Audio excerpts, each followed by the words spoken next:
Good evening. Good evening.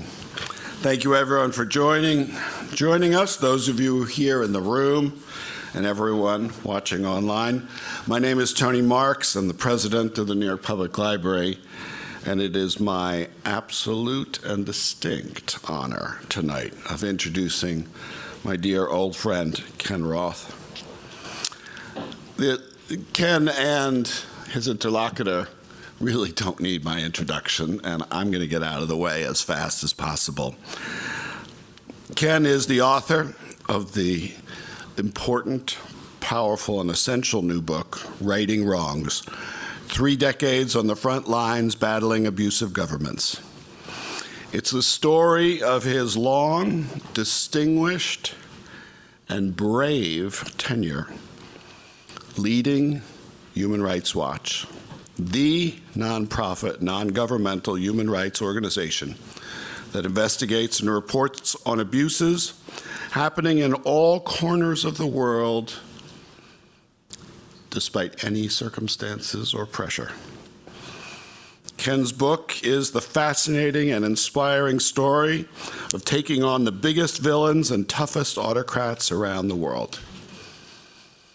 And he has been an inspiration to me as a friend, and as I call him, a national treasure. If you didn't pick one up on your way in, you can purchase a copy of Ken's book right outside the auditorium after the talk. He'll be glad to sign it. Please line up. I think it's just in the back by the door, alongside of the auditorium for the signing. And of course, you can also get his book with your New York Public Library card, which I'm sure everyone in the room has. Ken is joined in conversation tonight by another heroic figure, the one and only M. Gessen. They are an opinion columnist for the New York Times and the author of 11 books, including The Future is History: How Totalitarianism Reclaimed Russia, which won the National Book Award in 2017, and I'm not sure won her so many friends in the Kremlin. Sorry, won them so many friends in the Kremlin. Although here in this building we consider it a much more important that Gessen also won the library's own Helen Bernstein Book Award for Excellence in Journalism. Both of these individuals have stood up to power and against power when necessary for the cause of justice. That's getting harder and more inspiring and essential, which is why it is so wonderful to have them both here tonight. At the end of tonight's conversation, Ken will be glad to take some of your questions. You should have received note cards when you came in, maybe even little golf pencils. Please write down your questions on them, and my colleagues will come by to collect them. If you're watching online, you could put your question in the chat, and we'll pick it up from there. Live from NYPL, this series is made possible by the continuing generosity of Celeste Bartos, Manaz Ispahani Bartos, and Adam Bartos. And of course, we couldn't do any of it without all of you here, the patrons and supporters of the library. Thank you for all you do, for being here, for being part of this community. And now please join me in welcoming M. Gessen and Ken Roth.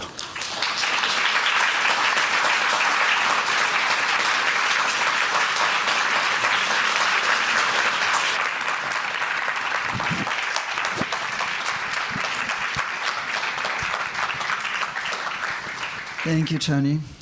It's always an honor to be here, and it's a huge honor to be talking to Ken. So I'm going to start with 2 why questions, the first of which I'm told you like, a question that I actually hate answering, but apparently you don't mind. And that is the question, why did you write this book? Well, first, let me just say, thanks, Tony, for having us. It's a pleasure to be here, and thank you for joining us today, Masha. You know, I wrote this book because when you tell people that you defend human rights, the typical response, or at least what they're thinking, is, oh, isn't that nice?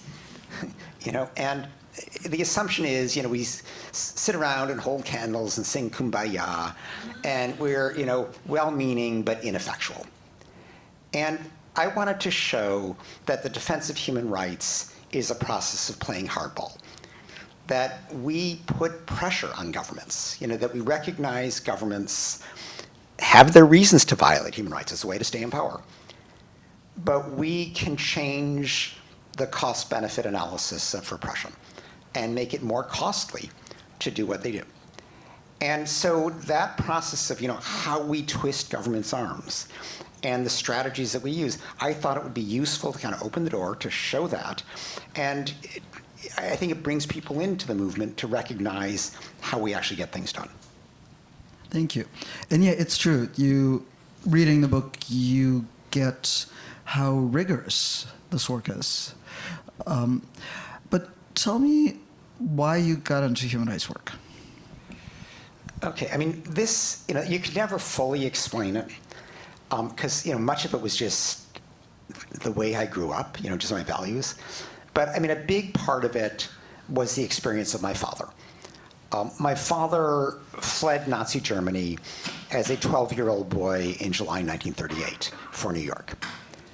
And I grew up with Hitler stories. You know, I grew up with stories about what it was like to be a young Jewish boy, fearful of what the Nazis would do to him, but really fearful of what they would do to my grandfather. And so I just, you know, was very aware of the evil that governments could do, and wanted to do what I could to prevent that from recurring, is really what it came down to. Talk about your first case in Prague in 1987.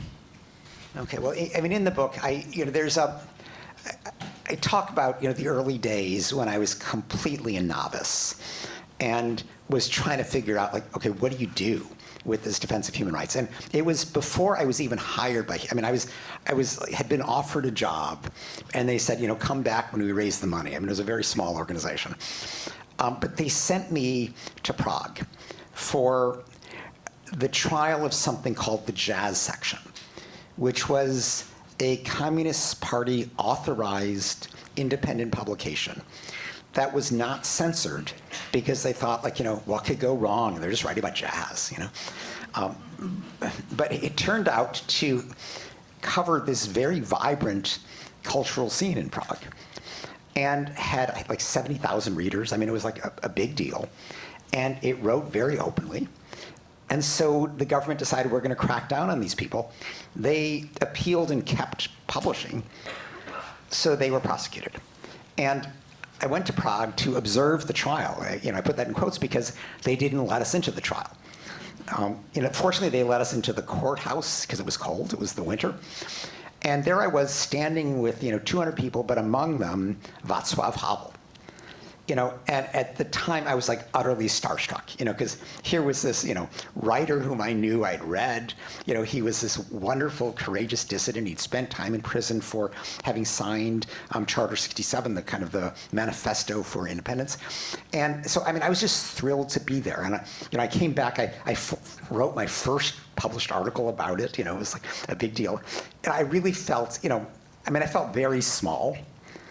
And in retrospect, I had zero insight into what was coming, because you could see the fervent, but the idea that this would topple communism 2 years later was just impossible to conceive. So it was, it was very exciting, but it was, I was very green. Yeah, I think you shouldn't blame yourself for not being able to predict that communism would be toppled. In fact, if I recall correctly, Václav Havel also could not predict that's true. that that's communism true, yes. would be and toppled. In fact, I actually went back and saw him when he was president, in the castle. And so, I sort of made the transformation with him, but it was, at that point, I had no idea. But what struck me about that story was that they appealed, right? That little detail, that in a totalitarian country that has experienced a truly brutal crackdown, this little tiny publication, when it's ordered to stop publishing, appeals. Yeah. No, I think, as you look back on it, you can say they realized that this was a brittle regime, and that it was, hanging on just through repression, but it didn't have the hearts of the people. I think they could sense that history was in their favor. And so they were just pushing the limits. That was the entire publication, and that was also the appeal. And these were not dissidents who were really worried about spending long periods in prison. They were given, suspended or short prison sentences. They kind of sensed that they could push the system and it wouldn't be able to do much. And they sensed much better than any of us that, the system was on its last legs. And that, starting to do this work at that moment, right? Just the list of places you went to in your first few years. After Prague, you went to Albania, Kuwait, Haiti, Cuba. It feels like the whole world was in upheaval. And at least as I recall that time, it felt like a very hopeful time. I don't know if it felt that way to you. Oh, no, it absolutely, I think the Albania trip was illustrative of that. I was in Prague in 87. I went to Albania, I think it was in 1991, just after, as the regime was sort of falling. The longtime dictator Hoxha had died. A new president, Ramazalia, was there, who was trying to hang on, but Albania was forced to have elections. And I was there during the elections. I met, with Sali Berisha, who ended up being president, but at that point was just a cardiologist campaigning. And I had, a 2-hour meeting with the president, who was completely on the defensive. And I put one line in the book where he said, we said, are you going to respect the elections if you lose, which he knew he was going to lose.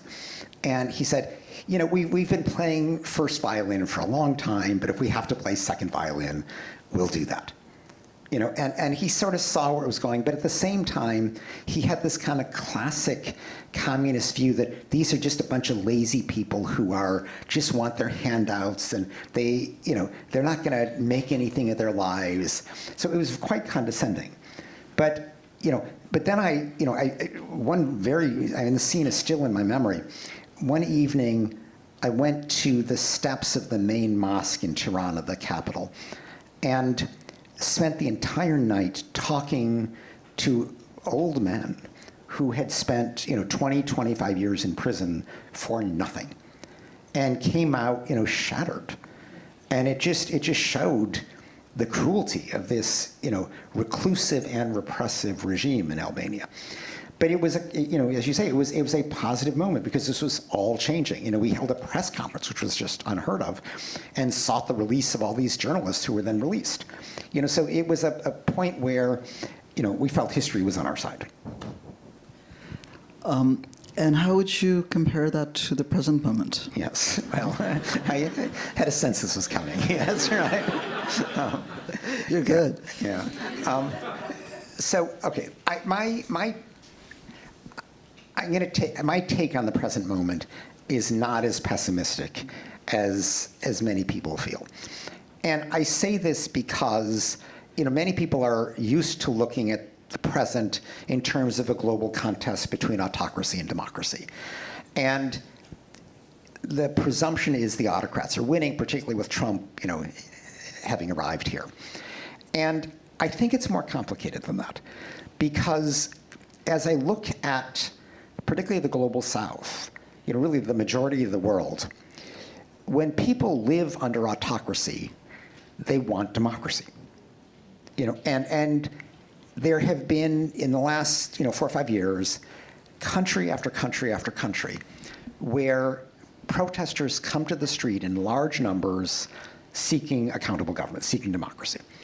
And sometimes they prevail, Bangladesh, Sri Lanka. A lot of times they don't. Hong Kong, Russia, Belarus, Iran, Uganda, Nicaragua. But the people really make their desires clear. Ironically, where democracy is in trouble is in established democracies, where people who feel left behind, unserved, unheard, disrespected, are ripe for the autocratic appeal. They are turning their backs on democracy. And so I really feel that the challenge of autocracy versus democracy is mainly a challenge in the West right now. And we need, on the one hand, to get democracies to better deliver to everybody in society, and we need to do a better job of kind of exposing the kind of the cheap arguments that autocrats make. The demonization of disfavored minorities, the scapegoating of them as the cause of problems they otherwise are not addressing, but it's a way of just rallying support. So I think we have work to do in the established democracies. So I'm not, the reason I'm not so pessimistic is I see, what people actually want around the world, but we have a problem at home. So one of the things I found very interesting in the book is that you identify shame as a key element of your work. And I want you, first of all, to explain how that works, and second, to talk about what happens when you deal with a leader who has no shame. No, which happens. First, let me explain what I mean. Because in today's world, and it's been this way for a while, every government pretends to respect human rights. It's a basic matter of legitimacy. Now, obviously, many, many governments fall short. And so a key tool of the human rights movement is to carefully investigate, document, and report on the discrepancy between pretense and practice. And that is, embarrassing, it's delegitimizing, and ultimately shameful. They all hate it. They all fight back with, lies, with denials, with blaming us of bias or misunderstanding. This is different from remorse. Like, we are not in the psychology business. We're not trying to turn these people into nice guys. We are just trying to twist their arm and force them to improve their practices. Now, almost everybody is shameable. I think Trump is shameable. But there are some people that kind of move beyond the pale. And I actually opened the book with an illustration of this, looking at Syria and Assad, who was so determined to cling to power that he used every atrocity under the sun, including chemical weapons against civilians in opposition-held areas, dropping barrel bombs on them, torturing people, disappearing them, executing them. He didn't have much reputation left to shame. But in that case, Putin was still shameable. And he may have moved beyond shame today because of Ukraine, but at that point it was pre-Ukraine. And so we mounted a big effort through basically Germany, France, and Turkey to get Merkel, Macron, and Erdogan to push Putin to stop Assad. And Assad needed Putin's military support to stay in power. And beginning in March 2020, we got the bombing of civilians in Idlib, the last area in the northwest held by the armed opposition. We got that bombing to stop. And it stopped completely for 3 years. It picked up a little bit, and now it stopped definitively because the rebel group that was based in Idlib overthrew Assad. And so that was an example where even when somebody is shameless, there are other routes to that person. And one thing I stress in the book is it's not just about shaming. We also go to allied governments that purport to uphold human rights as an element of their foreign policy, and we ask them to use their clout on our behalf. And a lot of the book, the strategizing in the book, is about figuring what is our point of leverage. And every leader wants something from the international community. And sometimes it's obvious, sometimes arms sales or military aid or beneficial trade packages.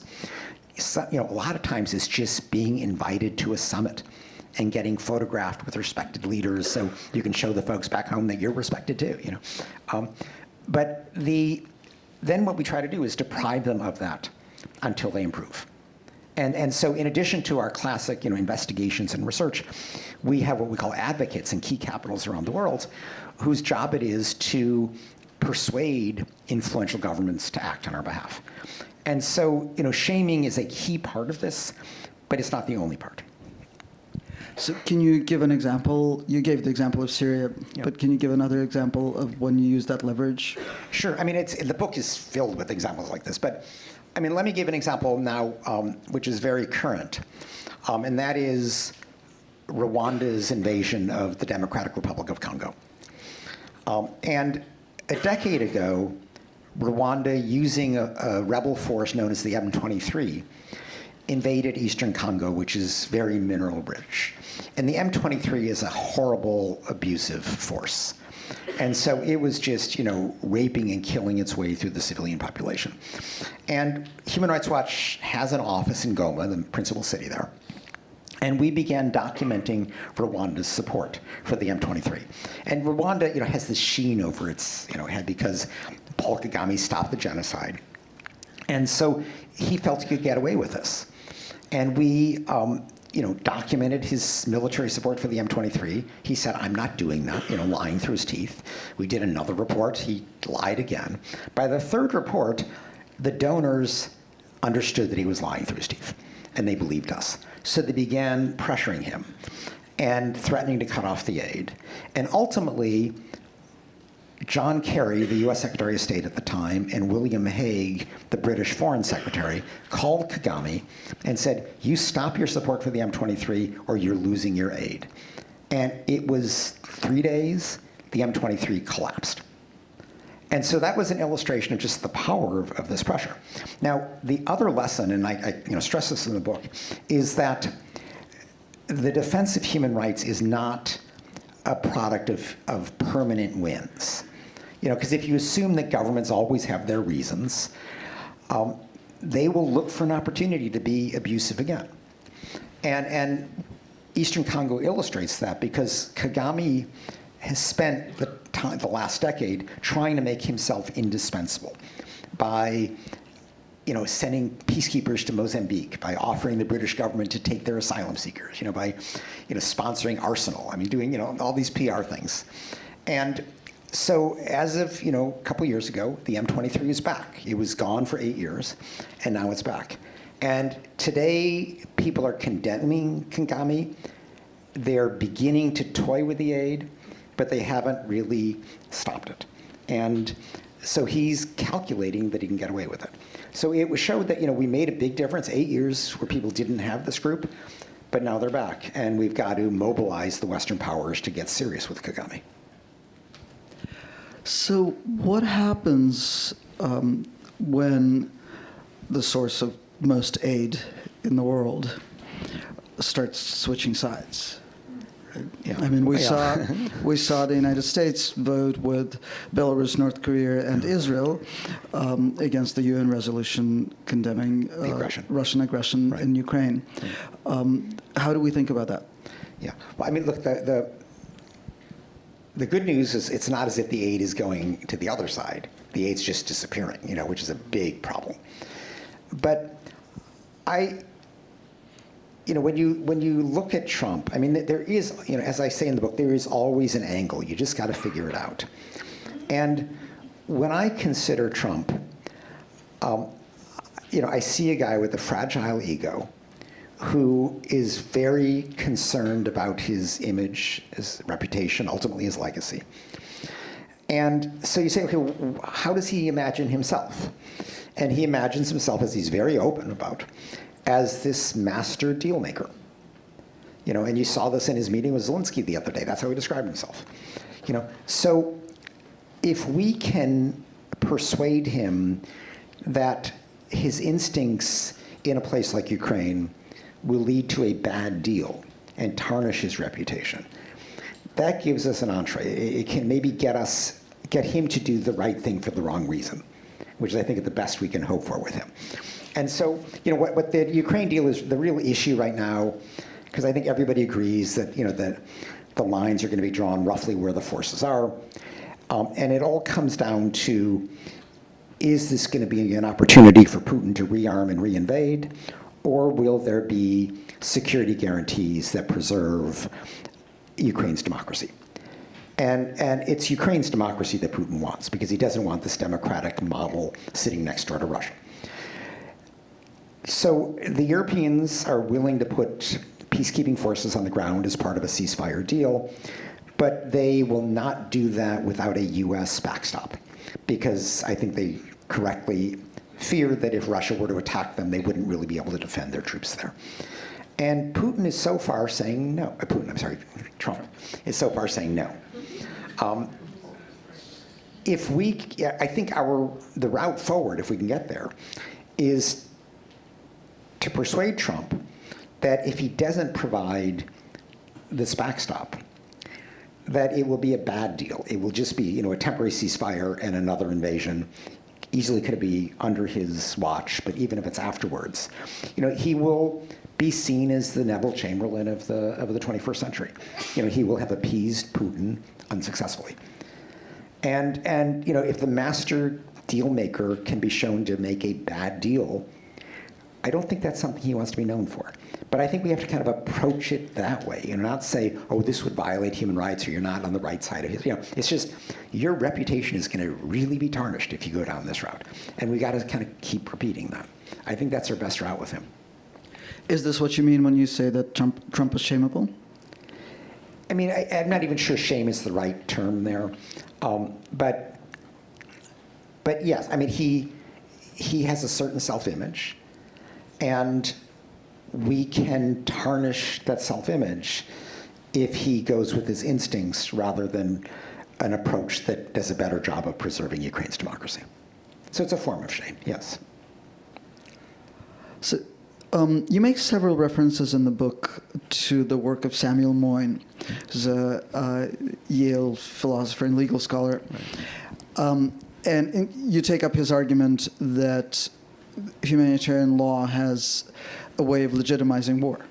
Yeah. I'm obviously simplifying, but I want you to sort of talk through that argument and bring it up to the present. Okay. I mean, Samuel Moyn's a smart guy. He's a Yale law professor. And he put out a book a couple years ago called War. And his thesis is that the work that human rights groups do in a war context is counterproductive. Because what we do is uphold what's known as international humanitarian law, basically the Geneva Conventions and their protocols, which are a series of rules adopted by the world's militaries about how you spare as much as possible civilians the hazards of war. And so, our approach is basically to say, war happens, but let's try to mitigate the harm. And Sam's argument is that we are prettifying war, and that by making war less ugly, we are making it more likely. And so he feels that we should just urge peace, but not worry about how wars are fought. And I'm very skeptical of that argument because, first of all, you can make a big difference by saving people's lives by stopping certain kinds of, indiscriminate bombardment or, summary executions or what have you. We've had recent examples of what's known as total war, war where the entire civilian population is seen as fair game. That was Syria for a decade, and it's not as if that stopped Putin from replicating the same strategy in Ukraine. So I just think there's no empirical basis for this claim. He says that we have kind of dominated the kind of the moral universe around war, that the human rights movement is so pervasive in its analysis of war that there isn't room left for peace groups. And again, I don't think that's logically true, and I don't think it's factually true. And I mentioned in the book, there are groups like the International Crisis Group, which is an excellent, very professional group that is a conflict resolution group, not a human rights group. And it, operates perfectly well side by side with Human Rights Watch. I've done many meetings with them, So you can have peace voices. But, we've never just been peace advocates because we do try to maintain a certain neutrality in war. so that when we apply humanitarian law standards, when we document how governments or rebel groups are behaving, we're not seen as having taken sides. And even though being for peace or being for a ceasefire sounds like a nice thing to do, it's often politically charged because the timing of a ceasefire is everything. If you look in Gaza today, Hamas wants a ceasefire and Israel doesn't want a ceasefire, and so you're actually you can lose your perception of neutrality if you're pushing too hard for a ceasefire. So, we have just kind of defined the role of Human Rights Watch as applying humanitarian law, not in the peace business. We leave the peace business to others. But Sam thinks that that's making more and more likely. So speaking of Israel, Israel is the only country, there are reports on which you reviewed personally when you were at Human Rights Watch. And still, Human Rights Watch came under attack from one of its founders, Robert Bernstein. And obviously other human rights groups have also been torn apart by, such as PEN America, have been torn apart by Israel-Palestine. And you also had an interesting experience right after you left Human Rights Watch. So can you talk about the special case of Israel and human rights work? Yeah. Israel-Palestine was the only country, territory where I reviewed everything we put out. I would review, particular reports in the rest of the world, but I reviewed everything we put out on Israel-Palestine because I knew that if we criticized Israel, we would be lambasted, regardless of what we said. And so I just wanted to make sure that when we put something out, it was factually accurate and principled. And I knew I was going to have to defend it. So I wanted to be completely comfortable with it. And I just did that for years, Now, we were lambasted. And I learned very early on that as long as I did this review, and as long as I was confident that we were on solid ground, let them argue with us, And they didn't really have anything to say. One report, probably the most controversial report we put out, was finding that the Israeli government was responsible for the crime against humanity of apartheid in the occupied territory. And we went through that very carefully. When it came out, the Israeli government didn't know what to do with it. It was more than 200 pages of solid facts and sound analysis. And so they couldn't say anything substantive. So it was the usual, oh, you're biased, you're anti-Semitic, whatever. But it didn't, we took that as a victory because they had nothing to say. And there were efforts to go after our donors, but I learned, again early on that, if somebody really, wants to exempt Israel from our reporting, they're not the donor for us. We would just live with that. But the vast majority of people, including many, many Jews who support Human Rights Watch, were happy for us to apply the same principles every place, if we did it fairly, which I made sure that we did. Now, you allude to this after, when I left Human Rights Watch, I had this funny experience where I announced I was going to be, in like May or so, I announced, okay, in the end of August, I'm going to leave, and I'm going to write a book, And so I had some friends at the Harvard Kennedy School in what's known as the Carr Center for Human Rights Policy called up and said, would I like to go there for a fellowship when I write my book? And we talked about it. I said, yeah, it seems like a nice thing to do. Why not? And we thought that was the end of the story. Over the summer, I actually even called up the dean and said, I'm going to be there in September. Do you, want to get to know each other? And we had a very pleasant half-hour, Zoom chat, until at the end he asked me, do you have any enemies? And I said, well. And so I said, the Russian government, the Chinese government have imposed sanctions on me personally. I mentioned the Rwandan government and the Saudi government are not too fond of me. But I knew what he was driving at. And I say, and the Israeli government doesn't like me. And what I hadn't really focused on was that he had to approve the fellowship.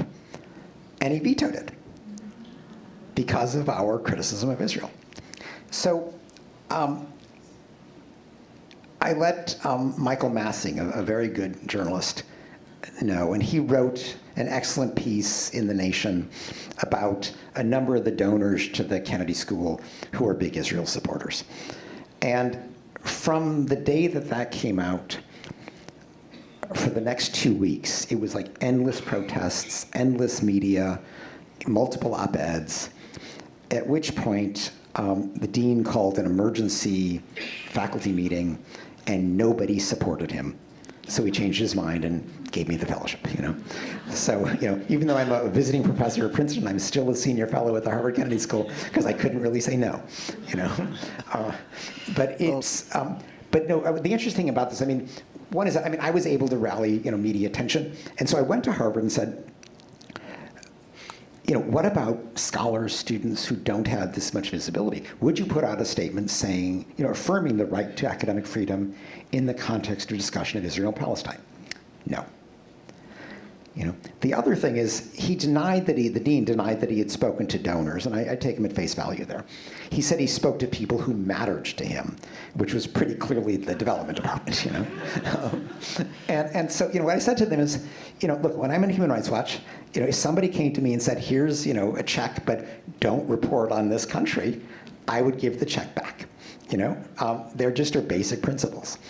Harvard, the wealthiest academic institution in the world, couldn't they say that to donors who want to compromise academic freedom? And they didn't want to go there. And it's clearly gotten worse since my episode. You know. Right, yeah, that was the good old days. I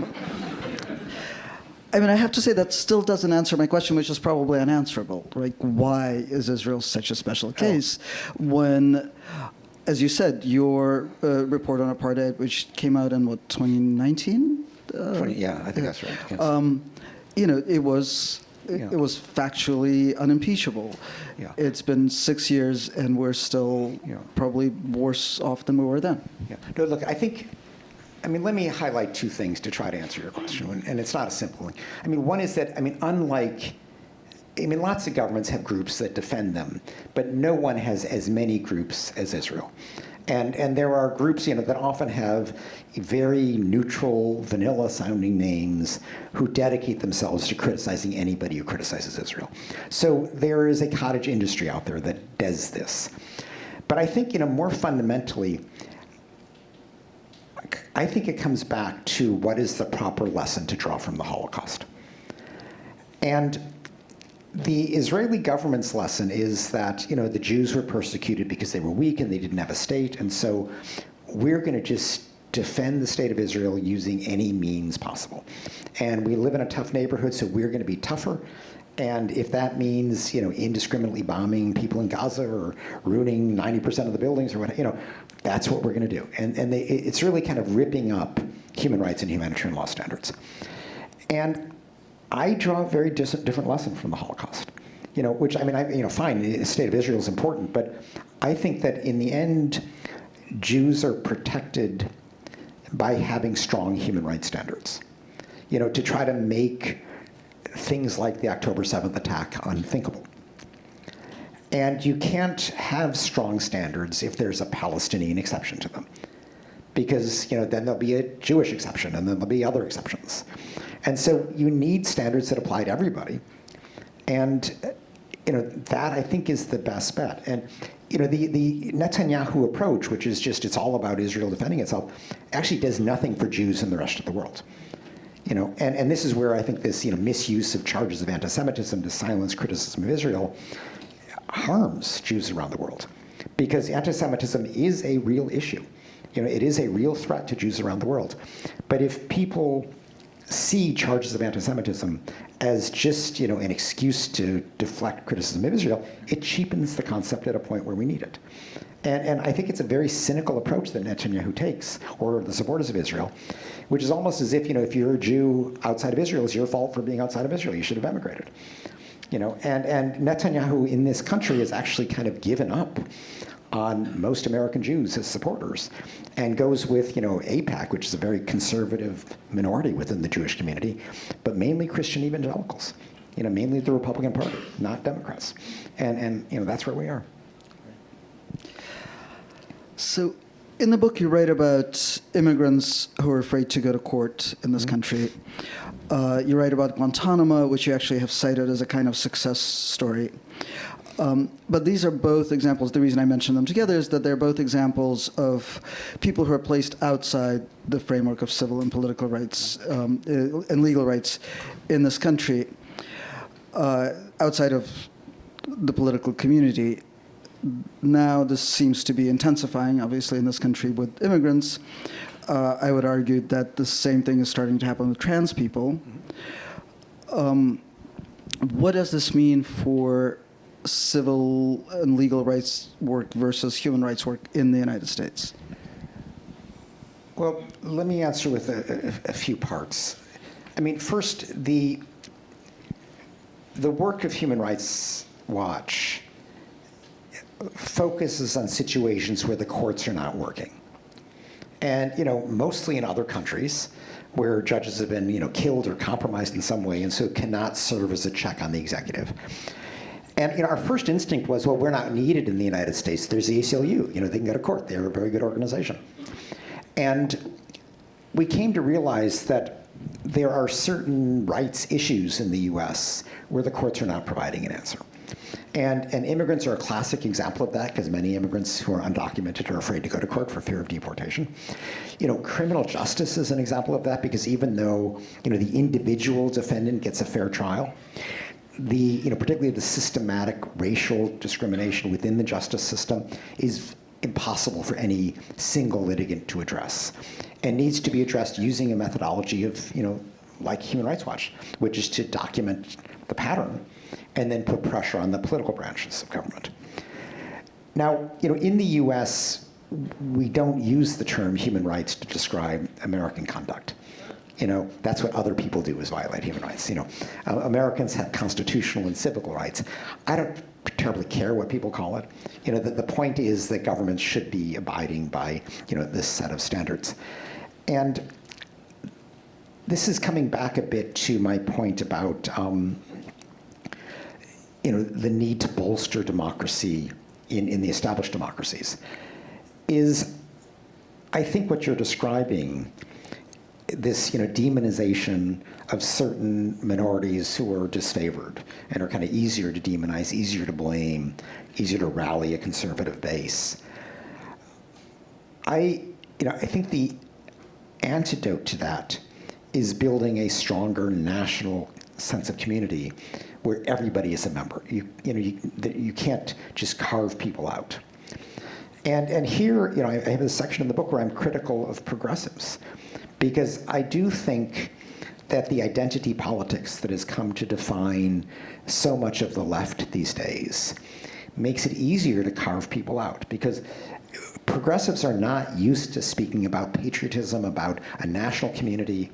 We tend to look at things as a collection of partial interests rather than a national whole.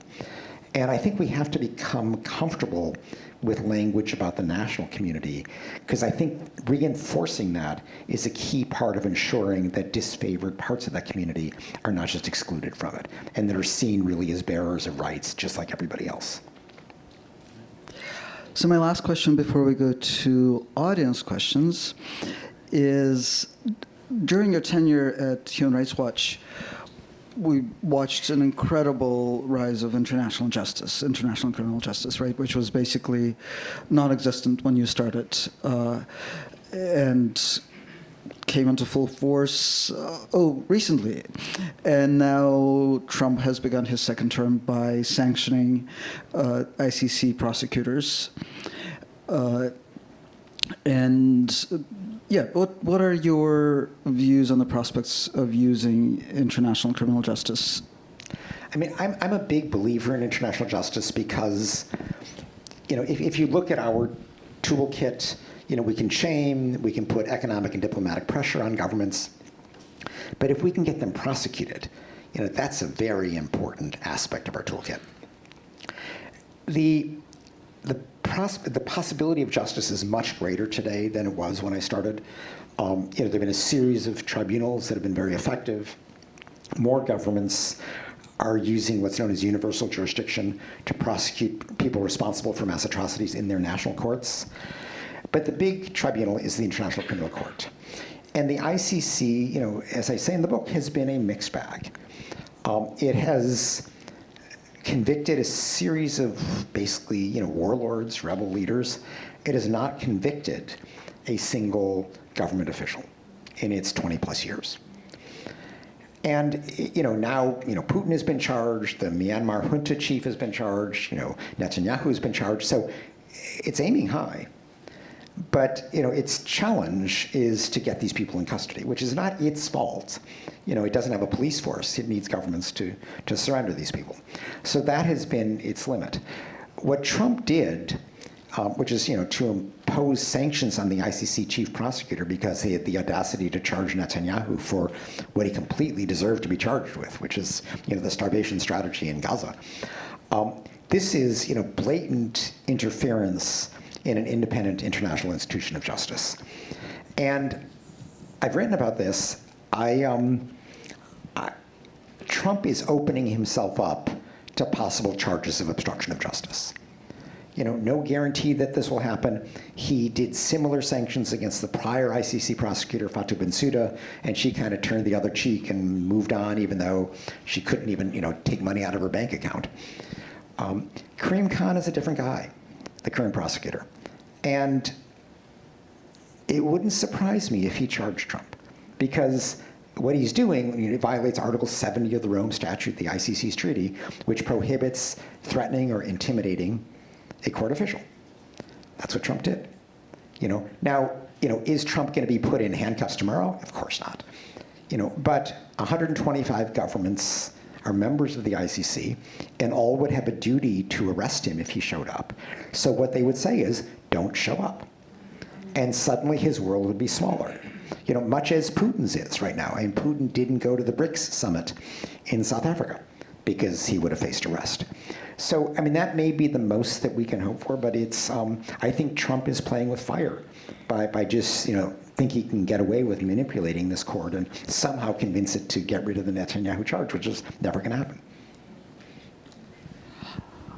So we have a lot of audience questions. I'm going to do them two at a time. What is the worst or one of the worst situations you've witnessed in your time with the Human Rights Watch that violated basic human rights? And the other one is there a country government that does it right? AKA, where can we learn from? Okay, well, I mean, the worst situation, this is the kind of question I would never answer at Human Rights Watch. We weren't allowed to, you know. We had to say, you know, we don't do comparisons. But because I'm no longer at Human Rights Watch, I will answer the question. And you sort of, you know, you have to answer it in two types of worst. You know, one type of worst is North Korea, where it is just such a totalitarian, closed state. The people are treated so abysmally that even though it's not a situation of large-scale violence, it's just unthinkably repressive. And then the other kind is you know, the extreme violence. The Syria, you know, what Putin did in Chechnya, what Putin, you know, did in Syria, and now Ukraine. And, you know, but you can look at, you know, Sudan right now, the treatment of people in Darfur. You can look what the Myanmar military is doing. You can look what the M23 is doing in Eastern Congo. I mean, these groups that just seem willing to commit atrocities without inhibition, those are really the worst. And those are, you know, the places where Human Rights Watch and I felt just a duty to act. You know, I mean, who does it right? I can't give a global answer to that, but let me answer it in part. Because I've been impressed how in this era of demonizing immigrants, how Canada has been successful in thinking of itself as a nation of immigrants and welcoming immigrants. And you know, I'm sure there's pushback today too, because I think the numbers have been large, and you know, you get the far right in Canada saying, "Oh, that's, you know, housing's too expensive because too many immigrants."